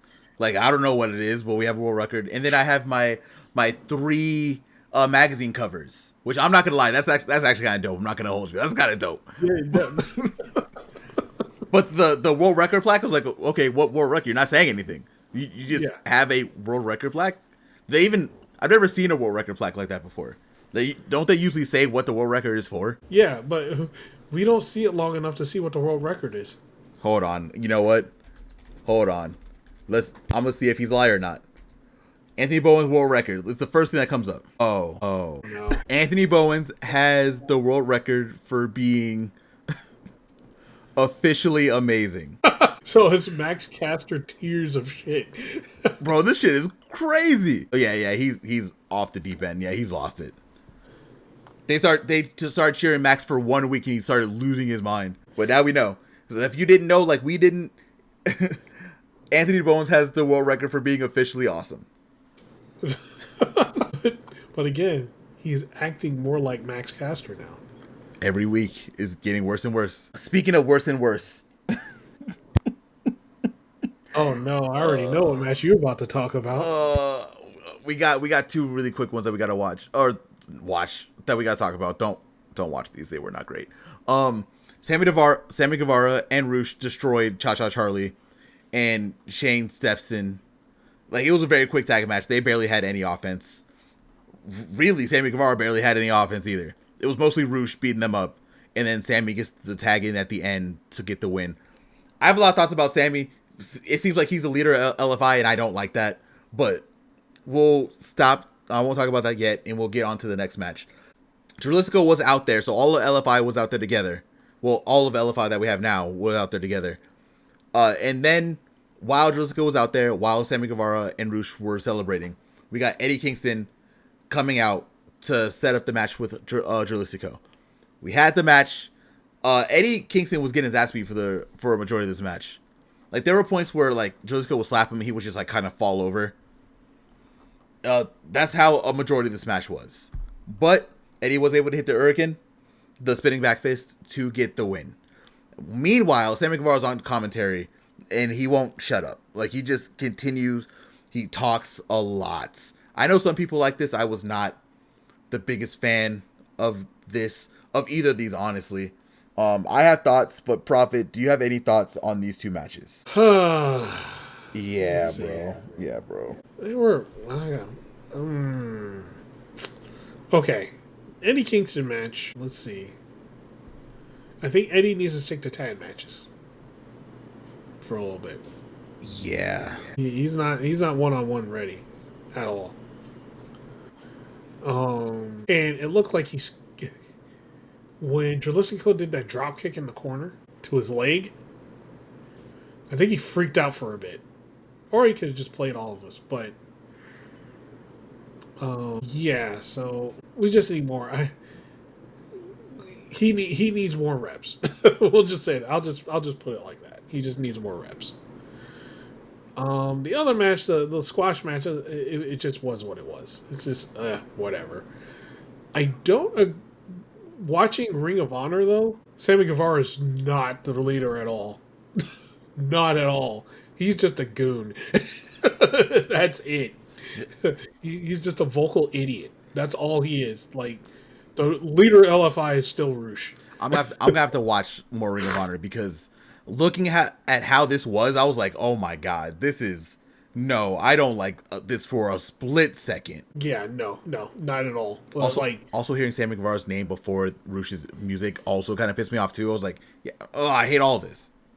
Yeah, so he's not the leader of LFI at all. It's Roosh. Okay, thank God. Like, all Roosh has to do is snap his fingers and the rest of LFI will kill him. That's how it'll go. Dralistico will murder him in like a split second. That's what would happen. Okay, thank God. Yeah, he's just a vocal idiot. That's all. All right, that's good at least, because I was watching this because I haven't been watching Ring of Honor lately. I'm going to be watching this week to watch, the IWGP Women's Title match, right? Of course, but just seeing how they were playing this off and him being on commentary talking the way he was, I was like, oh my God, I don't like. I fully understand y'all really want Sammy to get on TV for whatever reason. I fully understand it. There are, some Sammy Guevara fans out there. I'm not going to disparage you at all. He's not my favorite, but yeah, every attempt that they try to get him back on TV, it feels like it falls flat for me. And you have to add Roosh to this now too, kind of not really a big fan of it. But next up, we had a video package for Andrade returning. We talked a lot about Andrade already, so we're not going to talk too much about that. Next up, we had a very good segment. We had MxMTV having a casting call. So for those who don't know, if you're just listening to us and you haven't been able to watch Collision yet, this is an open challenge. They had a promo about this on Ring of Honor recently. I think I saw it on YouTube at some point, where they're gonna do an open challenge a la Max Caster. So how their casting call open challenge works is that you can have a match with any member of MxMTV in any fashion. Singles, tag, trios, mixed tag. You want to be singles back to Tyle Valkyrie, you can get it. Anything. So this was our very first MxMTV casting call. And they did not get the best draw on who they got. No, not at all. It was the Don Callis family. And not just any members. Takeshita, Fletcher, and Josh Alexander, the Canadian GOAT. The GOAT. When I heard that music, and then El Clon was there too. And we got like a new version to like Kyle's music now. They have like glitches in there also. Very interesting. I like that El Clon just kind of takes over everything. And also like his little pose. He has a hologram pose, but then turns it to the side. Mm-hmm. Like I like everything. Like I like everything about it. It was all great. This match though, if you think it's going to be anything similar to the Max Caster Open Challenge, you're not quite right. Because MxMTV were able to put up a fight. Was it a lot of fight? No. But it wasn't like some 2-second, they get no offense, they're done. They were able to get a lot. And let me tell you how this match ended. Because they basically killed Mansoor. Mansoor was up on the top rope. They had already eliminated John TV and Mason Madden. Shout out for him because he was in the JoJo gear, the Brunos. Shout out. Mansoor got hit with the release German suplex or release suplex from the top rope by Kyle Fletcher. Then immediately got picked up by Takeshita and got hit in the wheelbarrow suplex. Then immediately got picked up and Josh Alexander hit him with the new version of this C4 spike where he hugs them and just drops them. Then he also got hit with the brainbuster by Kyle Fletcher for the 1, 2, 3. Did they have to do all that? No, they did not. But they murdered Mansoor. Yeah. Proffitt, do you have any thoughts on the open challenge? So when they did the open challenge at first, I was like, oh man, they're actually doing it. Hold on. Are they gonna do the thing I want? But I was like, oh no. You called out the locker room. And there's one team that always wants to fight everybody, and that's the Don Callis family. They don't back down for any. That's the one thing about the Don Callis family. They don't back down from anybody. You're calling an open challenge? Yeah, there's a chance that the Don Callis family is going to come out and fight you. And it was the Don Callis family, and it's not the members that you want to fight. Nope. You want it. What you want is like Trent Beretta. You want Roppongi Vice and like, I don't know, some guy that they added that's trying out for the Don Callis family. That's who you want. You don't want like the 3 fucking aces in there that are gonna just murder you, which is what happened. You literally only got like 2 shots. Like, you gotta hope that you get like Rocky. At this point, you gotta hope you get Rocky. Yeah. You gotta hope you get Rocky. You gotta hope Rocky Romero's in the match, so you just beat the shit out of him. And then keep the others out of the ring and just pin him. That's the only chance you really got. That's really it. The Don Callis family. Bro, that's really it. But also because sorry. Oh, I was gonna say, it gets scarier because later on you get Brian Cage, right? Like, oh god, when he comes back. You get Brian Cage, and then it's going to be Brian Cage and Lance Archer. What are you going to do? The Murder Machine's coming back. Oh, man. Yeah, bro. I felt so bad for them once I heard the music. Once I saw Takeshita at first, I was like, oh, no. And then Takeshita had Proto Shida in the back. I was like, oh, no. The one thing I do like, though, I do like that MxM is going to be taking over the open challenge for Max Caster. Yeah. Because right now, it feels like they struck gold with that Max Caster Open Challenge. Yeah. So now you get you got people who are just as interesting in MxMTV to see if you can recreate the magic. And I hope it works. I really enjoyed the first one. So I want to see how this goes. I think like the way it's not going to go the same as the Max Caster Open Challenge because all of them are formidable, like really formidable. Right? Oh yeah. Like they're going to win some. Like, it's not out of the bounds of reality that they win. If somebody comes out and they're not like the highest tier guy, they're going to get destroyed by MxMTV. But there's one set of challengers I want to happen, and that's Dalton Castle and the Outrunners. Speaking of them, Proffitt. Oh, the segue. They were literally the next segment. And yep. I knew once I saw this, I was like, they booked that shit for Proffitt. They put that for Proffitt because immediately had MxMTV in there. And you've been on this podcast. You've talked multiple times about how you want that feud between MxM and Dalton Castle to show up on AEW TV. Mm-hmm. And it did not get lost on me that right after the open challenge, literally, we got Dalton Castle and the Outrunners. Yep. Dalton Castle and the Outrunners. We had a little bit talking from Truth and Turbo. They were really excited. Dalton Castle looked like he was having like an existential crisis. He was like, we might have had the best debut that AEW has ever seen. We might have done the best thing that AEW has ever seen. And they're going to get sick of us. Like, they're going to hate us. And he was going through it. But the Outrunners were able to lift him up. Literally. They literally picked him up. And they raised his spirits. And he was like, oh, I guess I'm in good hands. And they walked off. The 30 seconds for there alone, they're literally, they're tied with MxMTV for 1 and 2 best trio in AEW right now. Proffitt, what were your thoughts? Oh, that's money. Those teams are money, man. Like, Dalton Castle just sitting there like freaking out. He's like, well, what if we don't do it again? What if we come out and we suck? he's just going through everything. And they're like, MxM's like, calm down. We got you. And then when they walk away, he's like, oh, I'm in good hands. And then they just walk away. It's like, I'm like, it's only something Dalton Castle can pull off, man. It really is. That is such a good character. Bro, AEW has been inspired for this whole year. They've done a lot of really good things the entire year. But I think immediately one of the best things that they've already done is teaming the Outrunners with Dalton Castle. Yeah. It's just fantastic. It is fantastic. So, I'm just interested to see more, where they go with it, which they better go the way that I want it to go. That's all I'm going to say. I'm telling you, bro, putting them back to back.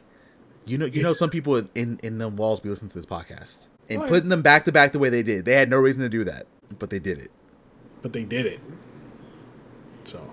And if there's one thing about this podcast that is great, outside of literally everything else, because we are literally the best wrestling podcast on the planet. Yeah. It's the fact that AEW can give us a split second of something and we will read into it more than anyone else does.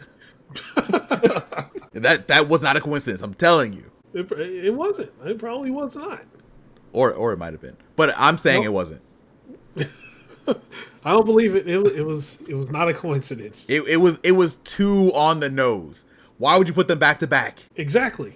Speaking of back to back, actually that's a bad segue. That's not really a good segue. Queen Aminata and Jamie Hayter got their asses beat by the Triangle of Madness. Yep.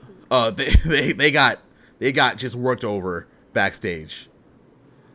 Tekla brought that on site with Queen Aminata to literally everyone.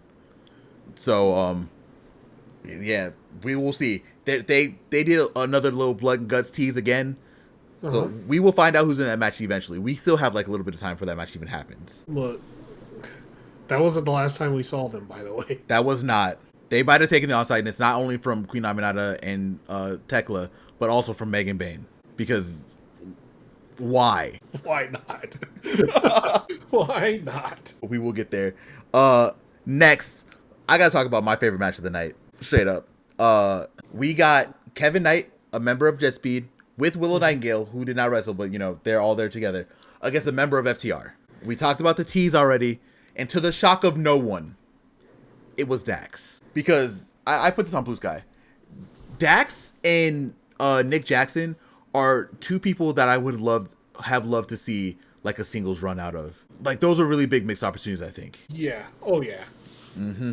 But let me tell you, I'm looking at what I put down for this, and all this was me glazing this match.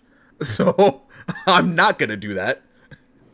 I was like, oh, Kevin Knight, future, blah blah blah, the future of wrestling. AEW finally realized that. All this stuff. That's literally what I wrote down. I've never glazed something so hard in my life. This is ridiculous. Hey, it's one of the best things you've seen all week. So come on. Apparently. So FTR tried to do what they could. They took a few little shots at Kevin Knight. And despite the fact of Willow and Speedball being out there, this made Kevin Knight look like a star, bro. If there was a star-making moment for Kevin Knight, out of whatever we've gotten from him in AEW so far, this is it. Because the fact that he's able to beat Dax, and we know Dax is not a singles wrestler consistently, right? But everyone has talked about how good Dax is as a singles. Oh yeah, he's ridiculously good. It's stupid. It's stupid how good he is, just in general. The fact that Kevin Knight was able to beat him, and beat him in the way that he did, because not only did he have to go up against Dax, he also had to deal with Cash and Stokely. And like I said, Willow and Speedball were out there. Speedball was able to neutralize Cash near the end. And Kevin Knight did the UFO splash over Stokely onto Dax for the 1-2-3. I don't know if I want to call this an upset. It's probably in the span of things, it might be an upset. But, I mean, I've been saying it literally since before this podcast that I thought Kevin Knight was a future world champion eventually. I thought when I said that, I thought it was going to be in New Japan. I thought he was going to be a heavyweight, and he was going to be one of the top stars in New Japan. Right. Little did I know, came to AEW, dual contract, out here looking like a damn superhero. So yeah, it was a really great match. After the match, though, we had a little stare down between Stokely and Willow. Stokely was about to get destroyed with the Babe with the powerbomb. Mm-hmm. Cash tried to stop him for a second. It almost didn't work. But then Megan Bayne comes out. Speaking of on-site. Megan Bayne comes out and attacks Willow before Willow's able to hit the Babe with the powerbomb on Stokely. They knock Willow out. Jet Speed's also out because they got taken out at this point. And Megan Bayne, Penelope Ford, and FTR stand tall. Mm-hmm. Very interesting. Also, we're going to talk about some of the matches because we have our cards for Dynamite and Collision both already set up for this week, which is very nice. But yeah, we're getting a trios between Megan Bayne and FTR versus Willow Nightingale and Jet Speed. On Collision next week? Yeah, it's on Collision, I believe. I think it's on Collision. Let me check really quick. Both of those shows are going to be insane. Yeah, it's on Collision. Damn. Proffitt, what were your thoughts on the match? Oh, the match was fantastic, man. Kevin Knight, wherever he's going to end up permanently, I hope it's hopefully, in my mind, it's AEW. But, I don't want to talk bad about New Japan or anything now. Don't worry, I will next week for you. You don't have to worry about it. Oh, okay. But New Japan has a problem building stars. Right now, in the current climate, it would not be good for Kevin Knight to go over to New Japan. It's cool for him to show up over there, but I don't think it'd be good for him overall, right? In AEW, he is getting showcased every week. Or almost damn near every week. Whenever he's on TV, he's in some type of feud. He's in a big feud, whether it's big or small, it doesn't matter. But he is just excelling over in AEW, and I can see first it's inevitable. Him and Speedball are getting the tag titles at some point, and both of them are going to at one point become a champion, a singles champion. Any of the titles, man. Like, pick your title, right? And they're gonna become champions, singles and tag champions at some point in time. So it's just so much beneficial for him to stay there. But on to back to the match. Like, yeah, him and Dax, they kind of had a barn burner there, man. This shit was excellent. It was so good. And them adding Megan Bayne to the mix, Megan Bayne and Penelope Ford to the mix, kind of as that neutralizer for Willow, I thought was great. And Stokely possibly being their manager too, I love that idea of Stokely possibly being the manager for Penelope Ford and Megan Bayne. Because last thing they need was a mouthpiece. You get Stokely, you get like one of the best heel mouthpieces in AEW. So, I think it's all a win. If they keep that up, I think that is like the last little bit that pushes them over the edge to be the first women's tag champions. Yep. Hey, you remember my prediction last week? Yeah. I didn't have the Stokely factor in there, but as far as the first AEW Women's Tag Team Champions, I think I'm still a firm believer it's going to be a heel team. And Megan Bayne, Penelope Ford, them and the Triangle of Madness are at the top of my list of who's going to be the first set of tag team champs. Yeah, I fully agree with you because that would be like a parallel from the first set of tag champs, right? Because it was Frank Kazarian and Scorpio Sky after they had like that Cinderella story of a tournament, right? Yep, and Scorpio Sky wrestling on Dynamite with one shoe, looking like a star, looking like a beast, man.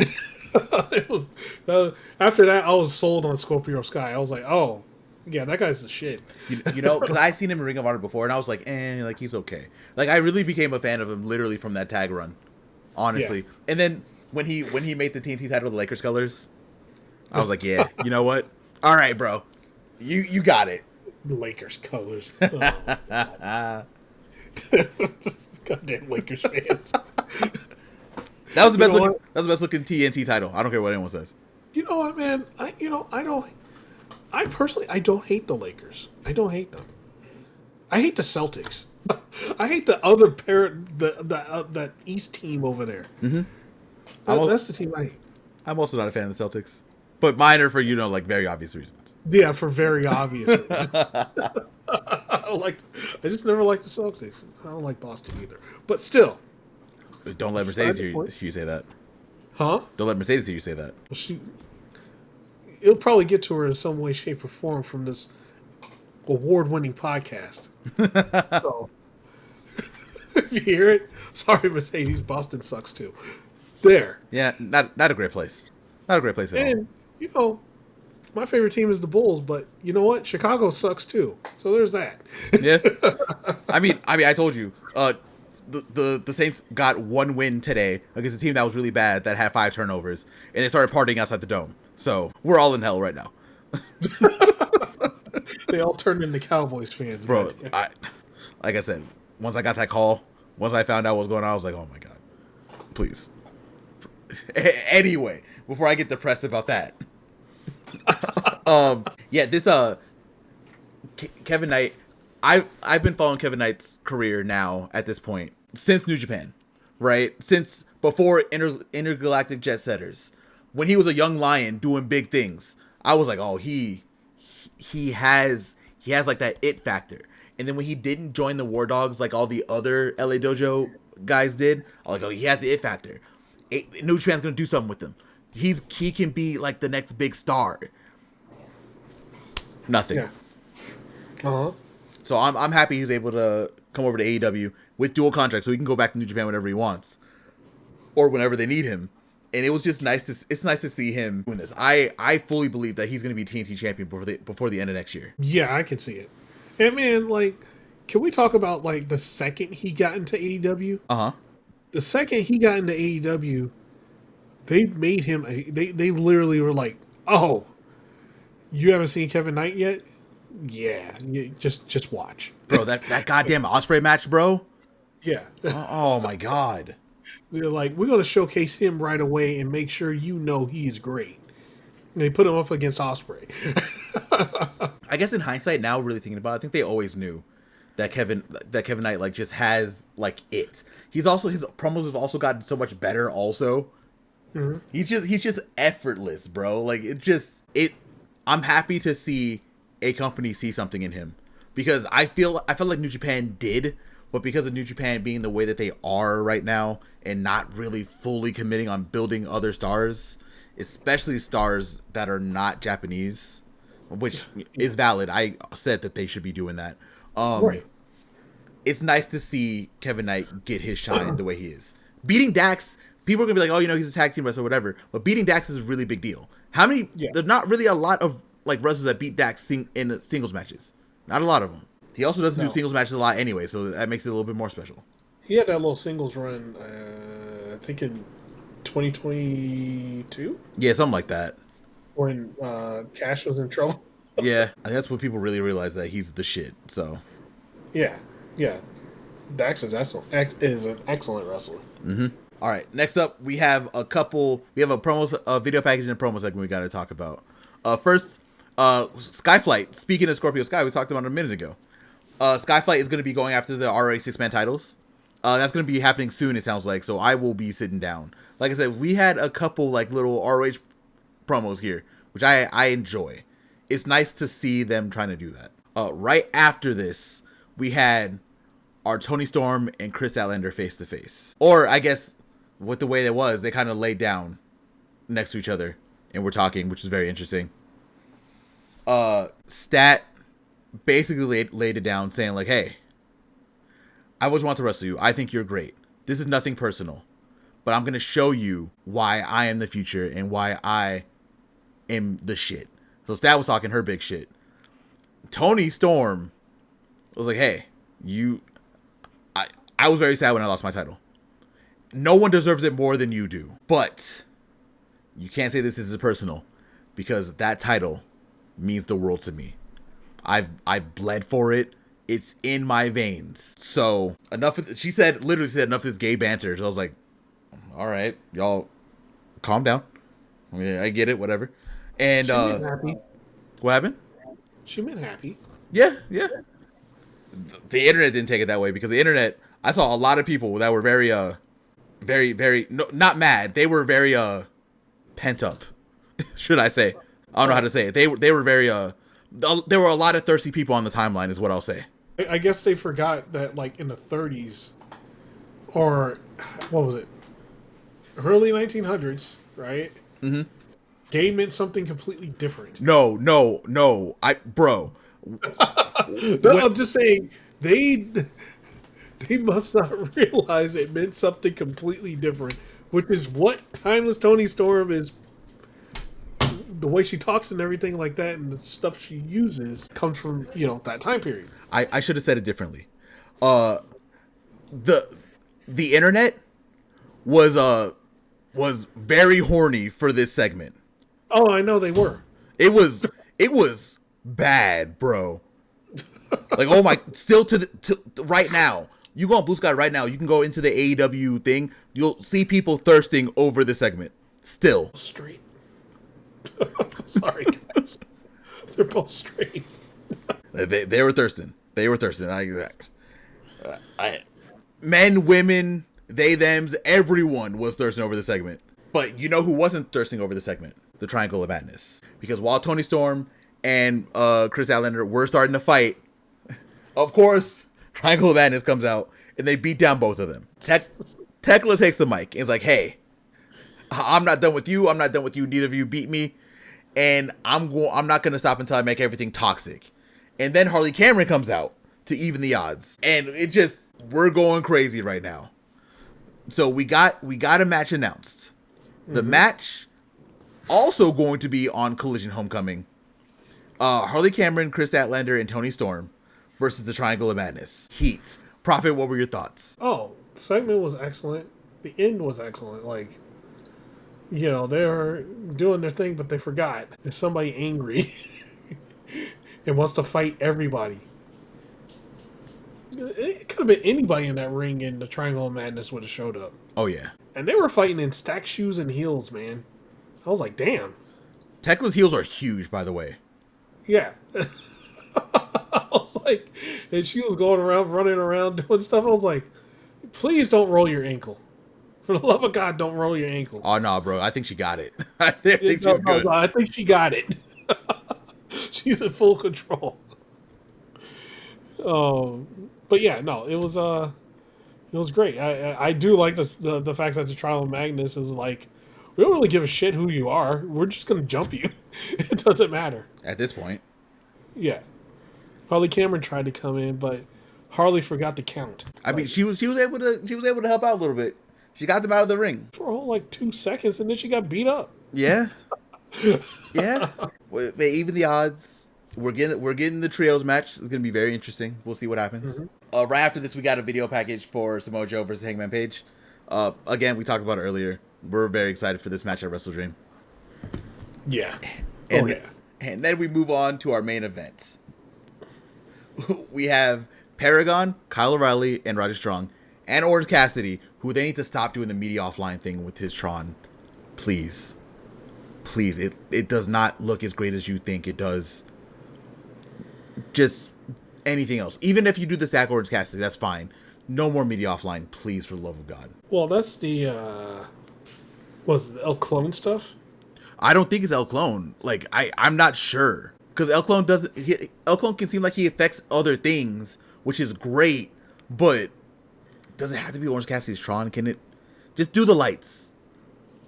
The way that he does Fletcher's Tron is great. Because the little glitches and stuff like that. Not media offline. Just not the Adobe shit. Just fix it. Please. Please. I don't care if it's part of the show or not. It does not look great to me. Oh, I got off on tangent because I'm really upset. Oh, we got Orange Cassidy, Kyle O'Reilly, and Roderick Strong versus Hechicero, Lance Archer, and Rocky Romero. Let me tell you, the story of this match is very simple. I said it before. Whenever Rocky was in the ring, Don Callis' family was not having a good time. They were losing. Whenever Hechicero or Lance Archer were in the ring, they had control of the match. Or at least were able to make it 50-50 at bare minimum. Rocky got beat up this entire match. Mm-hmm. I don't remember if he had any offense. I think he barely had some. It was crazy. There was a point where Lance Archer grabbed him, pulled him over to their corner, and tagged in. Crazy. Anyway, we saw some flurries. Kyle O'Reilly and Roderick Strong were doing their things. They had their flurries also, of course. Orange Cassidy did Orange Cassidy things the entire match. It was very fun. They were able to neutralize Hechicero and Lance Archer for a second. And that second was long enough for Kyle O'Reilly to hit to get in the cross arm breaker on Rocky, and Rocky tapped almost immediately. So your winners, the good guy team wins. We're all happy. But, of course, we can't just end like that because Kyle Fletcher, El Clone, Takeshita, and the rest of the Don Callis family, Josh Alexander, and the rest of the Don Callis family that was in the building showed up. This is where we got confirmed we're getting the Battle of Kyles too. Kyle O'Reilly versus Kyle Fletcher for the TNT Championship. And that ends Collision. Proffitt, what were your thoughts? Oh, for one, match was great. It's always good to see when Roddy... Dude, Roddy is such a beast, man. Roddy, he was a machine during this match. He was a man on a mission. Kyle Fletcher's always great, dude. Well, not Kyle Fletcher. Kyle O'Reilly is always great, man. Yeah, this leading to the Battle of the Kyles again is pretty hilarious. So, I can't wait to see it. I thought at the very end that what's his name was going to get kicked out. Rocky Romero, because I thought when Kyle Fletcher was coming out, I thought he was just there to kick out Rocky Romero, because he did say a few weeks ago he is personally kicking out somebody. Yeah. So I think it's going to be Rocky Romero first, eventually. So we'll see. If it's Rocky, I don't know who else is going to lose in the Alcal's family at this point. Everyone else is horses. Yeah, pretty much. But yeah, man, that's Collision. We had a really big week in AEW. It was a very, very huge week with a lot of stuff. Yep. You have any thoughts on a whole before we wrap this one up? AEW as a whole this week was firing off on all cylinders. Both shows, they started out strong and ended strong. I think I hate to say this. I think, again, out of all the matches and all the things that went on, the only match that was kind of was Eddie Kingston's Drilistico. Or Eddie Kingston and... Yeah, that was the only one that was And I think it's just... Eddie's just rusty, man, so it's just gonna... He's just ironing out all the kinks, and that's about it. That's all I can say about that. But other than that, the women are firing off on all cylinders. All the men's divisions are firing off on all cylinders. It is a good time to be an AEW fan. That's all I got, man. Bro, I couldn't have said it better. Yeah. Like, I fully agree with everything you said. Eddie definitely... We'll talk about Eddie. Also, he's not really talking as much either. We're not getting, anything promo from him. But I think they might just keep him on Collision for a while just to get them reps back up. I mean, that's what I think. It's hard when you have a broken leg, right? There's not much you can do. Yeah. Like, you could work out your upper body and stuff like that, and work out one leg, but what are you going to do? Have, a complete mismatch in the legs? Because that'll make you start shifting your weight different and things like that, and it causes imbalances and stuff. So, yeah. No, I totally get it. It's gonna be a minute before he is in full form. That's just gonna be how it's gonna be, especially coming from that injury for that long. That's the main thing. How long it was.